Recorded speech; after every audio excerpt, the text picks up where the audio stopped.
So, magandang hapon po sa inyong lahat. We always start out with praising God.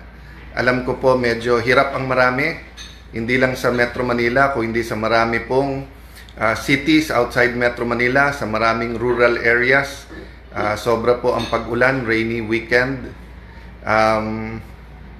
Hirap po ang ating mga pedestrian at hirap din po yung mga nagmumotor.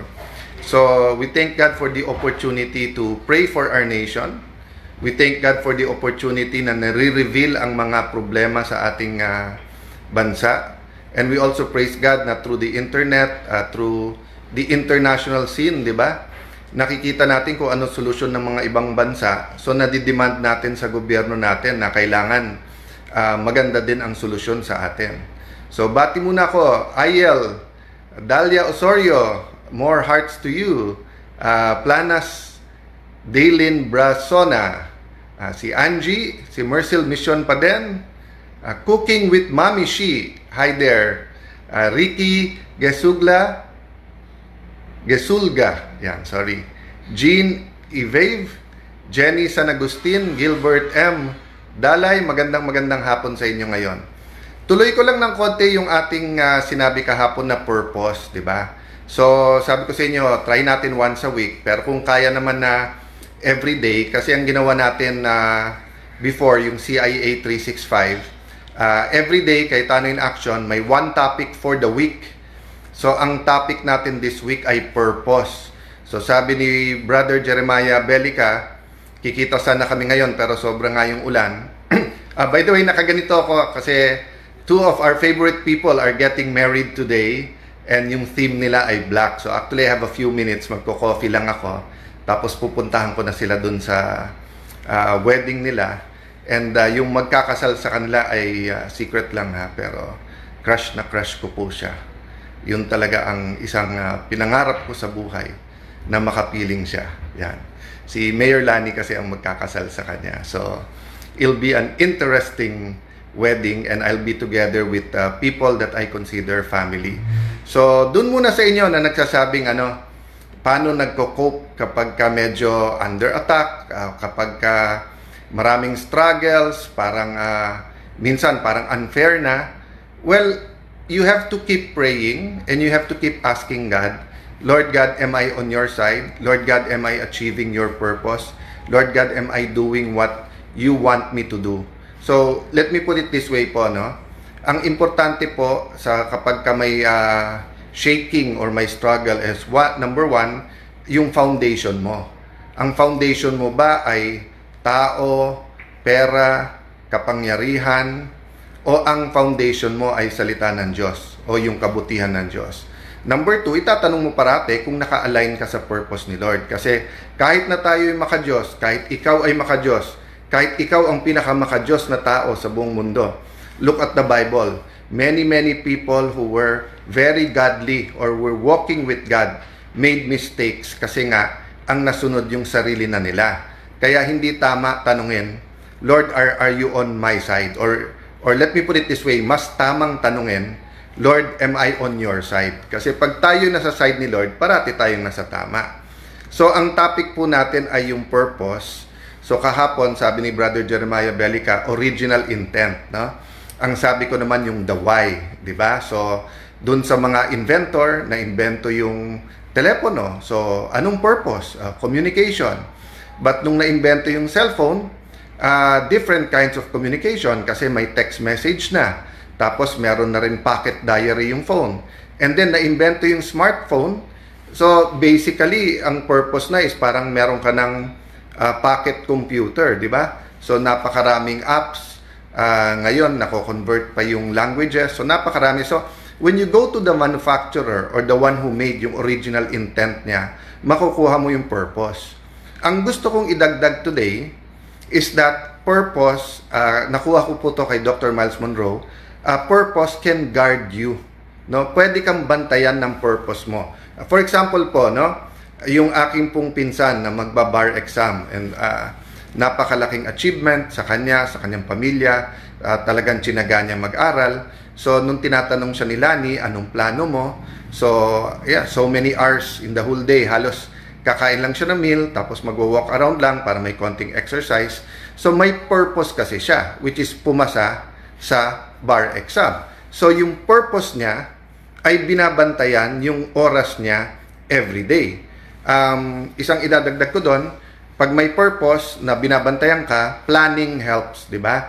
Kasi pag hindi mo plinan, ibig sabihin pag medyo bara-bara or bahala na si Batman, pwede kang bantayan ng purpose mo pero pwedeng maraming masayang. Ang magandang example dyan, mga athletes. Tanungin nyo kahit po sinong athletes, lalo yung first time pa lang mag-champion, di ba? Tanong nyo po yung whether of course, ang mga gold medalist natin po sa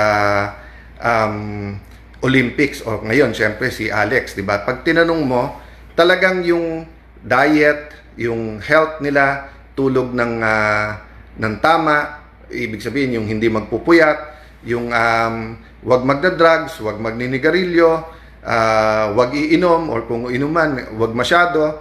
Tapos yung training program nila, di ba? Makikita mo, ginaid nun yung purpose nila, yung gusto nilang magkaroon ng gold medal, di ba? So yung planning helps them kasi nakakapag-set ito ng mga goals. Jenny Abigan from Japan, magandang hapon sa inyo. Trapper Game Yard, thank you. Nancy from Toronto, Canada. Sorry guys, hindi pwede ako masyadong mahaba today. I was just gonna check in. I was just gonna kamusta kayong lahat. Rainy days, pray for our country. Let's look at problems but let's also propose solutions. Huwag tayo mawawalan ng pag-asa. Sabi nga, laban lang. Parati natin i-base sa salita ng Diyos. Sabi nga po, kung anong ating itatanim, yan din ang ating aanihin. That's a biblical principle. From Tagbilaran City, Bohol. So, maadyong hapon sa kaninyong tanan, mga taga Bohol. Sana makabakasyon din, makapasyal. Pero medyo sabay-sabay lahat ng trabaho at sabay-sabay lahat ng problema. May challenge din tayo sa ating ekonomiya natin. So guys, may nagsasuggest din or naisip ko din lang, 'di ba, na just in the same manner when we started the impeachment, we talked about some terms. So may maraming nag-aasabi, ano ba talaga yung Pax Silica? May mga nagtatanong, ano talaga yung mga numbers na yan sa ekonomiya natin? Kamusta ba talaga takbo ng ekonomiya natin? So, ang iniisip ko, humanap ng partner pagka isa o dalawa, maybe pro at con. Pag pinag-usapan natin yung mga yan, para mahimay natin na mas maganda. Oh, shout out, taga Paumbong, Bulacan. Ayan, dyan po talaga galing si Lani. Although lumaki po siya sa Marilao at Bukawi, pero taga Paumbong po talaga ang kanyang tatay. So, God bless at shout out sa lahat sa inyong mga Bulakenyo. Shine Silva Atienza, laban lang, bilog ang mundo. Yan. Magandang point yan kasi yung iba, akala ata flat yung mundo, but okay lang. Watching from Hong Kong. So, sa atin mahigit 200,000 mga kababayan na nandyan sa Hong Kong at lahat ng OFWs natin, di ba? So, OFWs, di ba? Purpose nila, yung why, bakit sila nag-abroad. Most of them po, kabuhayan para better future sa kanilang pamilya. Yung iba, existence, meaning hindi kakain ng pamilya pag dito magtrabaho dahil maliit ang sweldo or walang makuhang trabaho. So, ang purpose, mag-abroad, existence, yung iba naman, better life, di ba? Yung makapag-aral ng mabuti, better schools, yung medical ng mga pamilya, makabili ng bahay. So, yung purpose guides them. So, minsan, may quick money. Marami po talaga Pilipino, hindi lang dito pero abroad, nagsascam kasi minsan hindi in conflict with your purpose yung ino-offer sa'yo. Diba? So for example, ang purpose mo, better na kabuhayan. Nakaipon ka, $5,000. Tapos may nagsabi, uy, 10% a month ang dito, ang interest. So yung 5,000 mo, may 50 ka agad. Ilan buwan mo inipon yung 5,000 na yan. Isipin mo sa 10% a month. Sa 5,500 yung interest in 10 months. Doble ang pera mo. Ingat po tayo pag masyadong maganda kasi pareho man yung purpose, pwedeng scam yan. So yung resulta ay iba. So di ba kasi iba pa ho yung matetempt tayo at hindi tayo binantayan ng purpose. Yung natetempt, so halimbawa, purpose mo mabaligdiktoryan, pero panay ang lakwatsa, panay ang barkada, panay ang inom, hindi mo na-achieve yung purpose mo. Dito naman yung example ko po na kapag may mga investment opportunities, it can be in pursuant, di ba? Pwede itong para nga yung purpose mo ma-achieve. Pero pag scam yan, pwedeng it will set you back big because nga yung naipon mo nawala. Nettie Vasquez, Laban, Danielo Reyes, shout out SP Reyes family from Holy Spirit, Quezon City. Kamusta po mga taga Metro Manila? Medyo marami pong ulan. Ingat po yung mga nasa motor at mga napipilitan pa rin mag-commute. So God bless you guys. Ayan mga taga Dubai, mga kapatid natin Muslim, Assalamualaikum. Susana Magbanwa, good afternoon sa iyo. Pastor Wilbert Butchal, God bless you. God bless the Goshen Center. Happy birthday pala.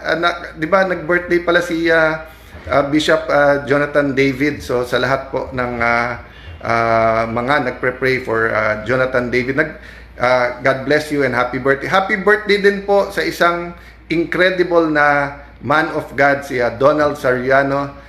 Pastor Donald po, dyan po sa bandang Baguio, sa bandang Itugon, doing great work for decades and decades and decades. God bless you po. Aimee Balila, maulan dito, Tansa, Cavite. So keep safe everyone. Alam ko na. Kaya ako nga naisip mag-vlog, nakalimutan ko lang. Kasi nga kahapon, katambay ako sa bahay, may binili akong bagong libro, nagbabasa-basa ako, kinascan ko lang, nagpre-pray, umulan ng malakas.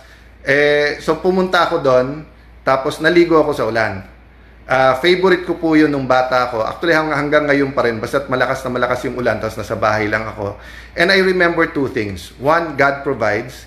And number two, it doesn't have to be costly or expensive for you to have that provision from God. Diba? So minsan, parati natin pinagpre-pray na solusyon ay napaka-high-tech o pinagpre-pray natin ay napakamahal na mga bagay. But minsan yung small joys, di ba? Halimbawa, being with family, yung makapag-kapit together, di ba? Yung ngayon, yung wedding. So siguro, ang prayer po ng couple ay everything goes well and makarating lahat ng kanilang loved ones at bisita, no? So yun po ang konti kong i-add sa na blessing this Sunday.